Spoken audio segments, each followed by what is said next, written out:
how would you consider also the needs of the individual into this plan?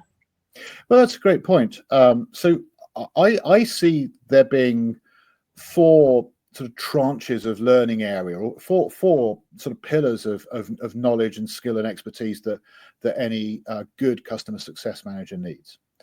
So the first one is industry, and what I mean is customer industry. You've got to understand your customer. Okay, so if you hire, if you're selling, I don't know, financial software, then you want your CSMs to understand the financial world, and to be able to walk into like a firm of accountants or whatever's relevant and be able to talk in their language about the things that interest and concern them and understand their answers. Because otherwise the client rolls their eyes and has to explain the very basics, and they don't like that.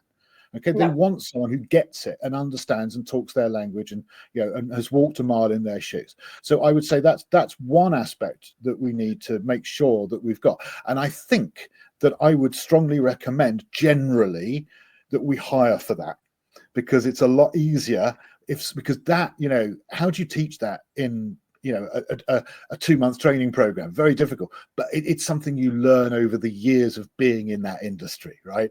So hire from the finance industry in the first place if you possibly can. So if it was finance, for example, or whatever it happens to be. So that's the first one, is the industry. The second thing is your product. So they don't have to be technical product experts like perhaps support or like an implementation engineer might be, but they do have to have a good, solid, reasonably technical understanding of your product range. Products and services, I'm just putting under the banner product here. Yes. And so they need to know which products to recommend for which problems to solve, and which functions of those products might be useful to which people to do what. And that's the minimum that they need. So again, that's the bit. I mean, the client is already an expert in their industry. They just want you to talk their language, but you're not adding anything. Okay, they already know that. The bit you add then is your product stuff, because they don't know your products until later on when they bought it and you've been using it for 5 years. And right now they need to know, well, how do I get the best out of product X? Well, you need to know that. So the most obvious piece of training that we need to deliver, product training. Okay, so you've got to find enough of that. And I know, again, you've got to think about not just as a one-off, of course, but your product is going to develop, and particularly if you're in SaaS, your product probably changes every week. So your customer success managers need to keep on top of the .x upgrades and the new features and functions as they're added, and so on and so forth. So that's 2 of the pillars. So the next 2 pillars are equally important, but are more forgotten. So the next one is customer success management best practice. So what I mean by that is, well, what do you do as a CSM, as opposed to as an account manager or a support professional? What do you do?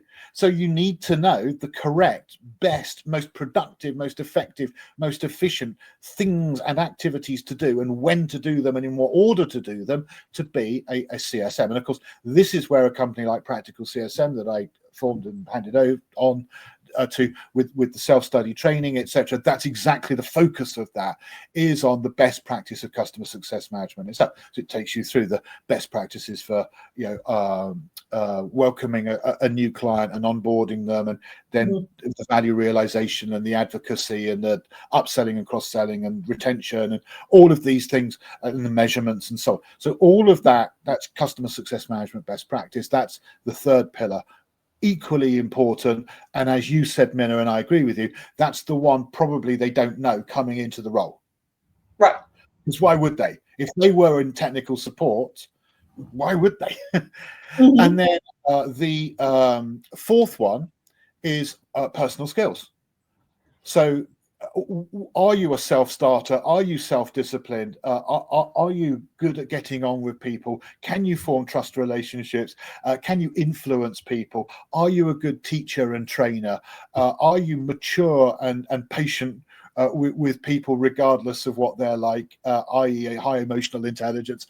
Are you self-disciplined? I might have said that one. There's just dozens and dozens of of like personal skills that are so useful.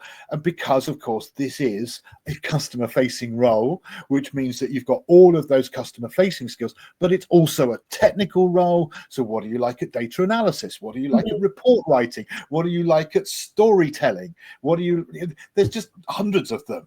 So again, that is a never-ending source of things that you can improve your CSM team by helping them to become better in their personal skills. And those are the four aspects, and they are, you know, four areas that I would, as it were, equally make sure my team were at a good level, and then on an ongoing basis looking to increase that level as we move forwards.